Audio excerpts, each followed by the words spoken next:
todo puede suceder. Llega Un Cuento Chino, solo por Metro.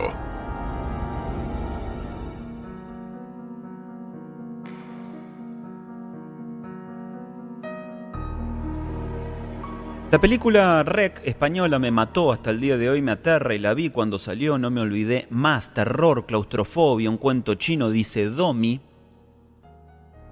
De los mismos realizadores de REC, llegó a los cines en diciembre del 2017 la película La posesión de Verónica. Esto parece ya perdidos en la traducción, el juego que vamos a hacer más adelante. La película se llamó Verónica, a secas en España, aquí La posesión de Verónica. Y es una película que cuenta el que acaso haya sido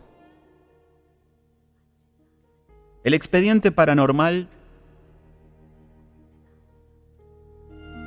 más inquietante de la historia de España. En 1992 sucedió eso y fíjense, más de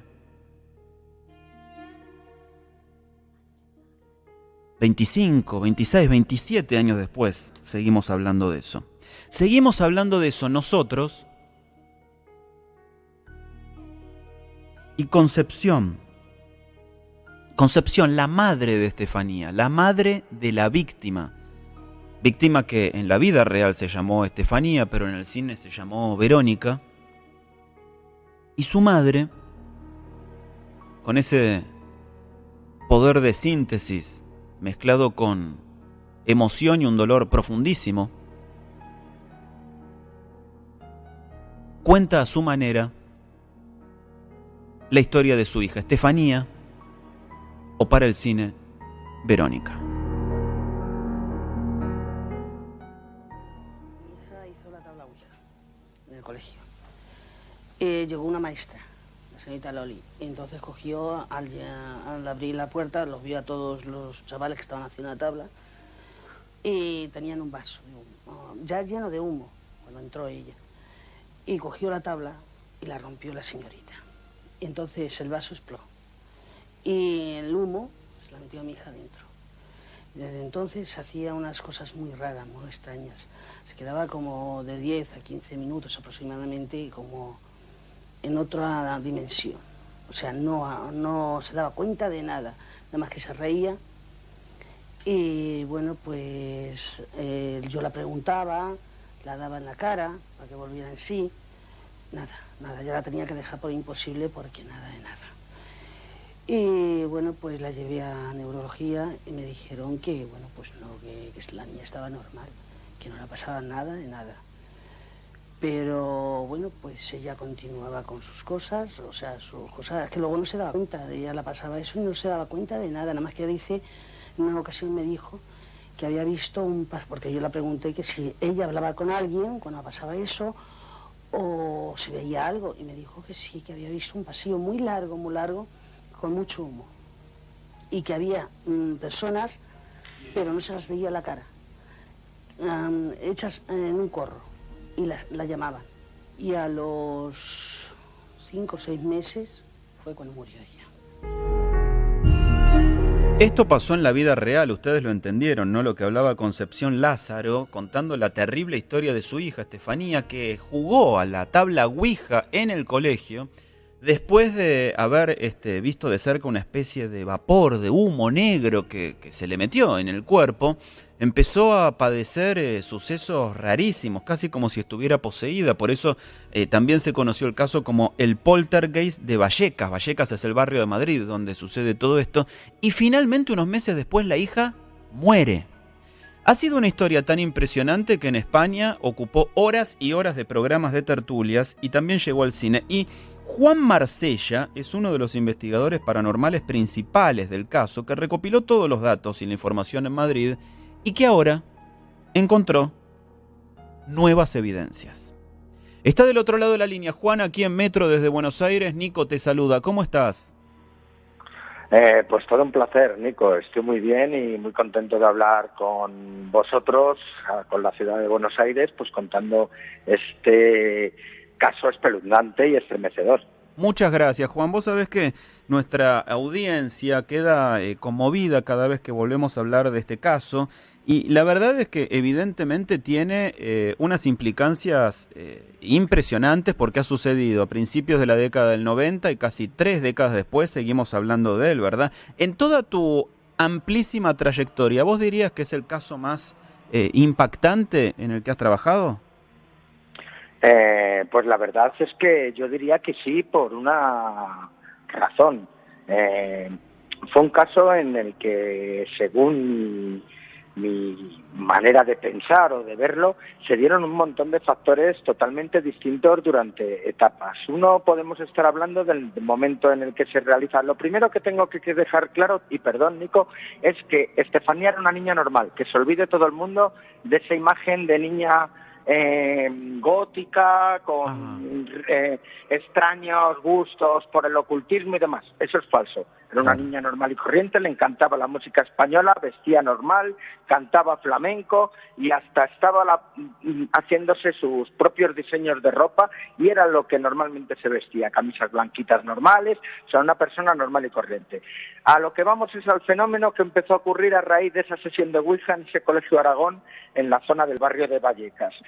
Hay unos niños normales, una gente que estaban en esa época lo que era educación general básica, en un séptimo, un octavo, en séptimo, octavo de GB, en el que estaban realizando pues una serie de jugando en el patio, les da por realizar una ouija. Se van a la sala de pretecnología, realizan una serie de sesiones, lo que ha contado la madre y lo que ya habéis escuchado. Ahí surgieron una serie de problemas y fue la supuesta primer ataque que le dio a Estefanía. A raíz de ese ataque, hasta el día triste del 14 de julio del año 1992, cuando Estefanía Gutiérrez Lázaro fallece, ocurrieron un montón de cosas, un montón de fenómenos que a nadie le podían pasar desapercibido. Todo empezó, todos estos fenómenos contados. Yo es que ahora, Nico, he escrito un libro como contado realmente por la hermana de la víctima, por Marianela Gutiérrez Lázaro.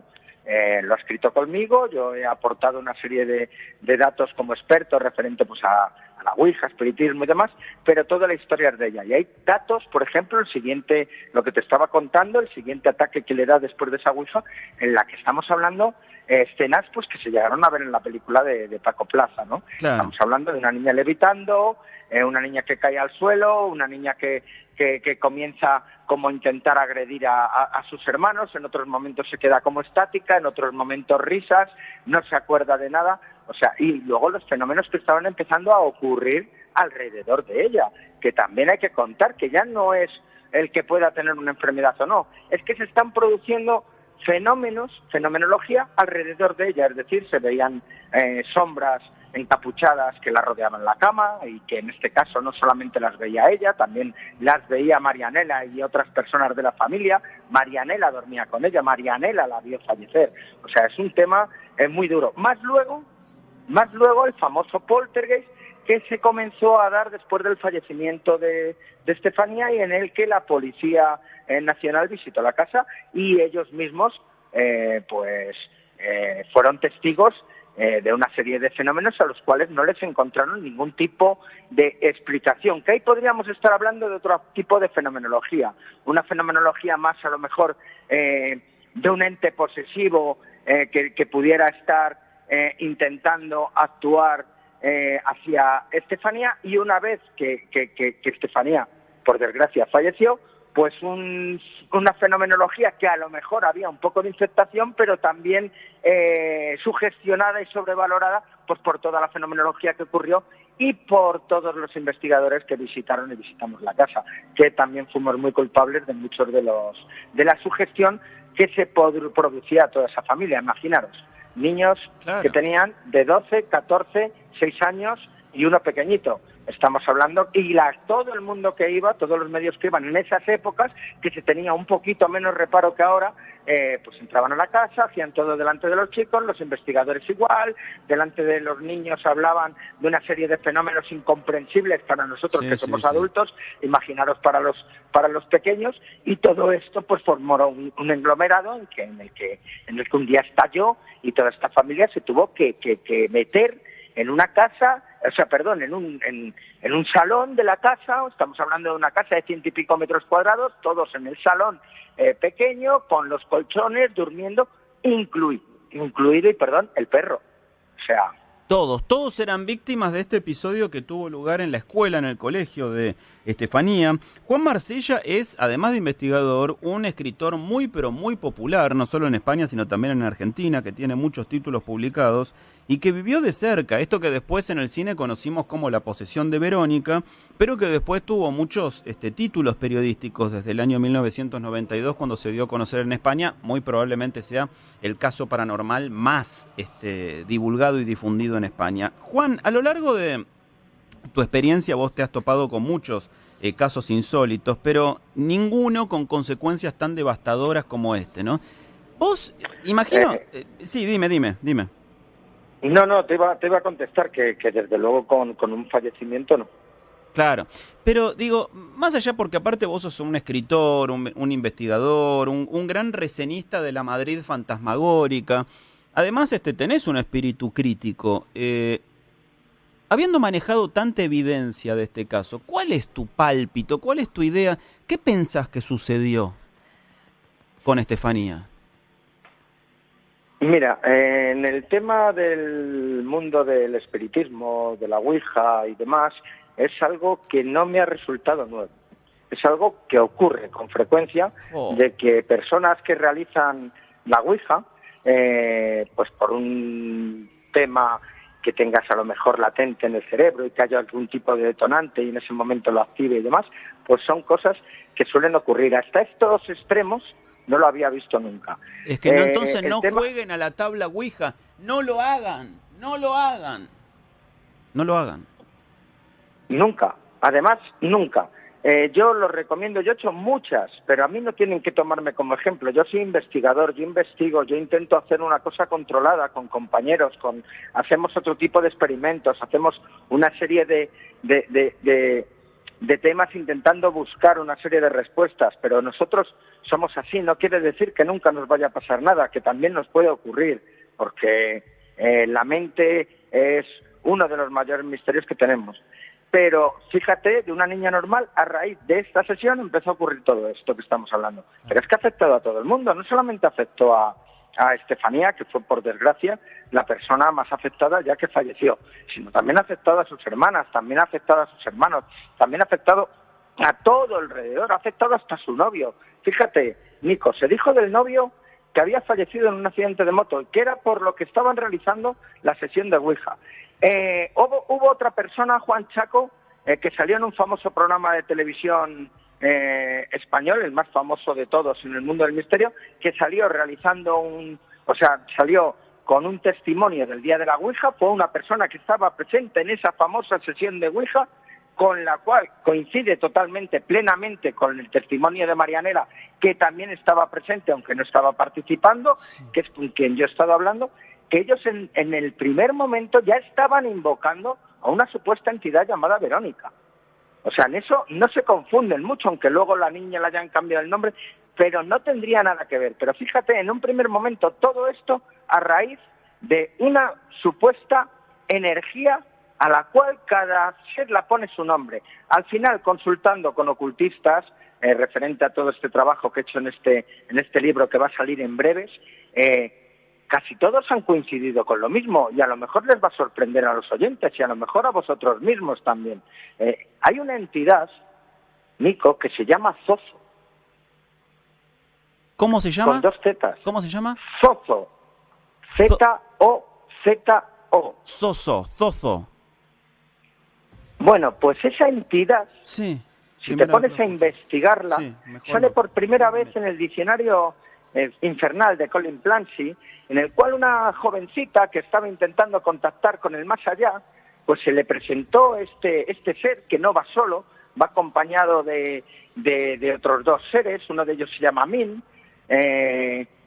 son como una especie de súcubos, y lo que hacen es apoderarse de la energía de la gente. Uno de los problemas normalmente que sufre son este tipo de... Cuando lo describe Clancy en el año 1846, está dando unas descripciones pues aparte de que cogía a esta chica, la tiró de los pelos y demás, que sufría como una especie de problemas respiratorios, que le faltaba el aire, que parecía que se iba a asfixiar. Bueno, acá me imagino toda la audiencia googleando Soso. La primera respuesta que sale en YouTube es el misterio más grande de la Ouija, Soso. Y la verdad es que hay muchas respuestas sobre Soso y todas coinciden en eso, en que es una persona o una encarnación diabólica que aparece o que se encarna después del juego de la tabla Ouija y que es una sílaba muy repetida, Z-O, Z-O, sin significado aparente, que no parece ser un nombre que se haya escuchado antes en ningún idioma, que surge exclusivamente de testimonios de personas que hicieron la Ouija y que evidentemente es alguna especie o de psicosis colectiva o de manifestación de energía o de presencia sobrenatural, pero muchos que han participado muchísimos de este juego, el fatídico juego de la copa, se han encontrado con esta entidad, Soso, Juan. Efectivamente, pero es que si te pones a investigar en el trasfondo, ya te he dicho los primeros datos que hay, que son del 1817 en Francia, si te pones a investigar, a que no sabes a qué entidad demoníaca llegas. No tengo idea. Nada más y nada menos que a Pazuzu, conocido por todos por la película del exorcista, Pazuzu. Unos de los demonios primigenios más antiguos de la humanidad. Sí. Todo esto... Digo, también qué agallas para filmar la película con el caso de Estefanía o Verónica, porque todas estas películas, El Exorcista, Poltergeist y demás, que se han puesto a jugar para las cámaras con estas entidades, tuvieron sus historias trágicas también, Hombre, claro que las tuvieron, pero Nico, yo, por ejemplo, cuando me puse a consultar a amigos míos, por ejemplo, a una buena amiga, Yaisa, que es ocultista y experta en lenguas muertas y demás, estuvimos hablando durante mucho tiempo y a mí me ocurrieron cosas, Nico. Yo me lo tomo a broma, pero empezaron a ocurrir una serie de cosas. Pero lo más curioso, que a lo mejor yo no en mi vida había visto unas zapatillas, me río por no llorar, unas zapatillas abandonadas en medio de un camino de la sierra, o de este tipo de piscina, de estas de dedos, y a que no sabes qué ponía en el izquierdo y en el derecho. ¿Qué? 2 zetas. Tengo la fotografía. No lo puedo creer. La Z. Te lo prometo. O, tengo la fotografía, la colgué a posta hace unas semanas, es que no hace tanto. Hace 15, 20 días lo colgué en Facebook. Luego os lo voy a colgar en el perfil para que lo veáis o en algún sitio os las envío. ¿Y no te daba miedo a vos, Juan? Ya sé que vos tenés mucha experiencia y que te vinculás con gente que se dedica a esto, vos también te dedicás a esto, pero ¿no te da miedo esto de estar tentando el destino, de vincularse con estos, por lo menos, cúmulos de energía tan oscura? Hay veces que me lo pienso mucho y la verdad es que he leído mucho sobre ocultismo, he leído parte de la clavícula de Salomón, he leído muchos otros libros relacionados con este tipo de artes oscuras y ocultas o de magia negra, o como la queréis llamar, o magia simplemente, y yo creo que donde yo vivo lo tengo bastante bien protegido, por lo menos en la zona donde yo trabajo y donde está el tema, a mi manera. Yo no voy a decir si hago rituales o no, que eso es una cosa muy personal. Muy personal, pero muy a mi manera yo creo que estoy bastante protegido. Está blindado. El tema es el siguiente.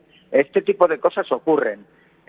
Yo he tenido una serie escribiendo el libro, pues una serie de cosas, móviles que se te rompían, me quedé incomunicado varias veces en casa, una serie de curiosidades, causalidades o casualidades, no sé ya cómo llamarlo, pero que sí que me han ocurrido escribiendo el libro. Y sobre todo lo más curioso, que estés hablando de Soso y que vayas por un camino donde no tienes que encontrarte unas zapatillas, que estás en medio de la sierra y que hayas una zapatilla con 2 zetas. Eso ya pues me rompió un poco el esquema. ¿Qué te pero parece? Bueno, me lo tomo con filosofía. Juan, tu nuevo libro está por salir y registra una voz que hasta ahora no se había escuchado tanto en el caso de Estefanía o Verónica, que es la de Marianela, su hermana. Contanos un poco, por favor, sobre tu libro y qué cosas te narró a vos, Marianela, que fue una testigo privilegiada de todo lo que ha sucedido.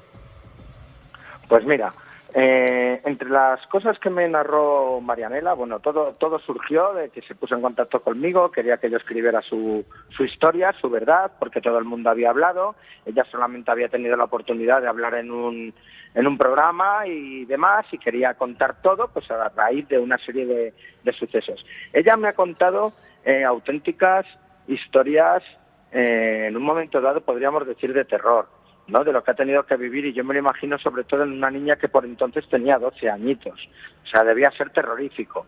El ver, por ejemplo, en los ataques de su hermana, cómo intentaba como agredirles y cómo otra fuerza interior, que sería la propia Estefanía, intentaba evitarlo. Cómo, por ejemplo, hacían un juego supuestamente con una manta, ¿vale?, que ponían una manta en el pasillo, eran muchos hermanos y una Estefanía, que era la mayor de todos, pues tiraba de ellos y les recorría por el pasillo y demás.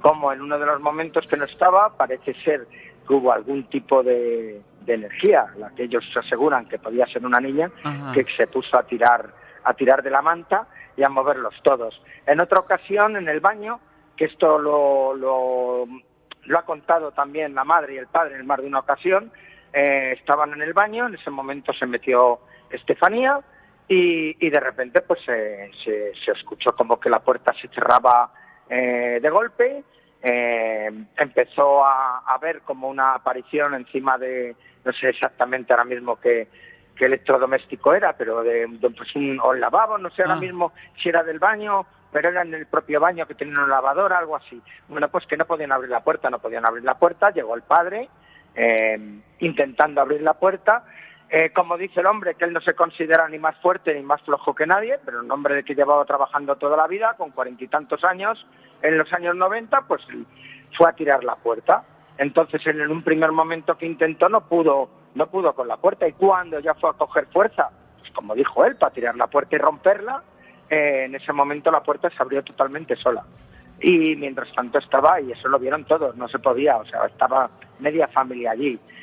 Referente a cosas que pudo ver, pues por desgracia Marianela vio cómo moría su hermana. Claro. Fue la última persona que la vio con el suspiro de vida.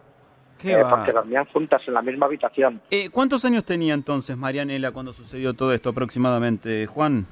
Tenía 13 años. 12, años, así que hoy debe estar cerca de los 40, ya 30 y pico. Efectivamente. ¿Y hoy pudo rehacer su vida después de haber sido la hermana de la víctima de un episodio paranormal, el más impresionante y tremebundo de su país? Pues mira, te voy a contar, yo creo que sí. Yo ahora tengo una gran amistad con ella y con su marido y con la familia. Marianela... hubo una cosa curiosa en este caso, Nico, y es que los fenómenos comenzaron a remitir aproximadamente en el año 1996, que es pues 96, 97, 98, que es cuando aproximadamente Marianela abandonó su casa. Marianela con 19 años aproximadamente se fue de su casa, se fue a vivir pues con quien es actualmente su marido, y con 20 y tantos años después sigue con su marido. Es una persona normal y corriente, trabaja pues como todo el mundo y tienen una familia, yo creo que normal. Pero pudo dejar atrás todo lo vivido, que fue muy, pero muy... no ha podido, pero lo ha llevado bastante bien, claro, porque ella... Sí, eso digo que lo pudo dejar atrás, que no se quedó rumiando sobre eso, sino que pudo hacer una vida independiente. Sí, claro, pero pudo hacer una vida normal entre comillas, Nico, porque ella tiene una serie de temas relacionados pues con una sensibilidad curiosa. Claro. Ella ha desarrollado un tipo de sensibilidad que no lo sabe canalizar, no sabe de momento cómo utilizarlo, y así lleva 30 años con una serie de experiencias que nota y ve. Por ejemplo, pues gente que ve como extracorpóreamente viva y al poco tiempo fallece, o detalles de ese tipo, que le ha pasado no en una ocasión, le ha pasado en unas cuantas. Y eso pues lleva bastante tiempo y debe ser un poquito desagradable, porque no estamos hablando de ver una persona fallecida, estamos hablando de ver a una persona antes de fallecer. Es tremendo, Juan, lo que nos contás. Te quiero agradecer mucho, sobre todo por esperarnos también. Sabemos que es muy tarde en España. Y por contarnos los detalles más recientes de esta investigación que lleva tantos años, ¿no? Desde el año 1992, 27 años que venimos escuchando del caso de Estefanía, después en el cine conocida como Verónica, y ustedes investigando esto. Lo último que quiero preguntarte ya para dejarte descansar, Juan, ¿vos crees que hay para esta historia un punto final que se ha cerrado definitivamente? Pues según están corriendo por aquí las cosas en España, referente pues a testimonios que van apareciendo de unas partes y otras de la familia y pequeños enfrentamientos, creo que todavía no ha terminado. Creo que nos queda por lo menos a darle vueltas a una serie de fenómenos y otras cosas que ya yo no me meteré porque no están dentro de los fenómenos paranormales. Creo que todavía el caso va a dar muchas vueltas. Muchas gracias, Juan, te mando un abrazo grande, ¿eh? Muchas gracias. Un fuerte abrazo para Buenos Aires y para ti, Nico. Gracias, muchas gracias. Pasaba por aquí Juan Marsella, investigador, está a punto de sacar este libro que registra por primera vez la palabra de Marianela, la hermana de Estefanía o Verónica. Quiero preguntarle a la producción, ¿qué son las fotos que subimos a nuestro Instagram? En una se ve una mujer que está sosteniendo un cuadro que parece quemado.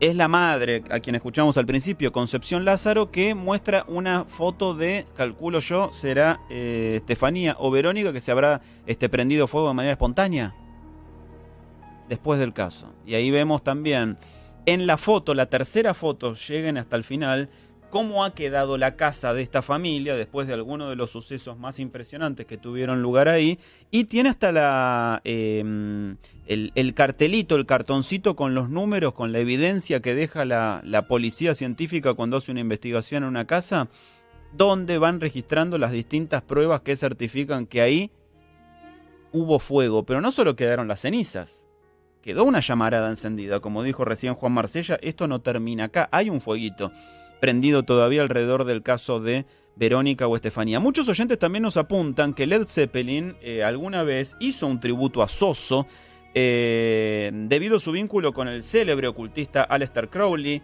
y que, bueno, también se atribuye a esta invocación a Soso de Led Zeppelin muchas de las penurias que vivió el grupo, ¿no? Fede dice, Verónica, o La posesión de Verónica, fue una de las pocas películas de terror que me dio algo de miedo. Ahora, escuchando los detalles y demás, más miedo me da, pero sigo pegado a la radio. La posesión de Verónica, muy buena película, excelente banda de sonido con los héroes del silencio. Podrían cerrar un cuento chino de hoy con un tema de ellos, Hechizo. ¿Existe eso? No creo, no sé si lo tenemos en discoteca, hay que preguntarle a DJ Paul, que está de guardia, me parece, ¿no? ¿Está de guardia, DJ Paul? Sí, está de guardia. Más mensajes recibidos aquí en Instagram. Bueno, hablando de este Soso y de Led Zeppelin. Florchis dice, estoy sola en casa y se escuchan ruidos que vienen del fondo, me da miedo, ya tengo miedo, dice Marce. Natalia dice, tremendo. Para que hay muchísimos mensajes. Mario Jin dice, estaba recaliente porque se suspendió el tren y en Bondi tengo 1 hora y media de viaje y ahora no me quiero bajar del colectivo, escuchando un cuento chino. Justo estaba buscando esta imagen para subir, dice, muchacho, me ganaste de mano, y se refiere a la imagen justamente de el logotipo de Led Zeppelin y arriba una serie de ideogramas que parecen replicar la palabra Soso, lo que decíamos recién, Z-O, que sería cierta invocación a alguna clase de espíritu o de demonio. Bueno, impresionante edición de Un Cuento Chino hoy. En un rato, mira la cantidad de mensajes que hay. Juan dice, estoy en el auto haciendo Uber y ahora solo miedos. Supongo que llevaría algún pasajero y ahora se quedó solo y tiene julepe. Mátenme de lo masoquista que soy, me metí a ver sin pensarlo, dice Romy, que se asustó. Impresionante, la piel de gallina al palo, dice Vivi Campos Hansen. Nahuel dice, ¿tiene algún Instagram el investigador para seguirlo? Ahora lo vamos a buscar, a ver si tiene algún Instagram Juan Marsella. Quiero ver la foto de las zapatillas, esto es tremendo, dice Flor Napoli. Solo está en Facebook como Juan Marsella, Marsella con S. Ahí había dicho que había subido la foto de las zapatillas. Ale dice, los relatos de Juan son tremendos. Qué bueno que Solcito no está porque esto da miedo mal. Bueno, la verdad es que sí, da mucho miedo.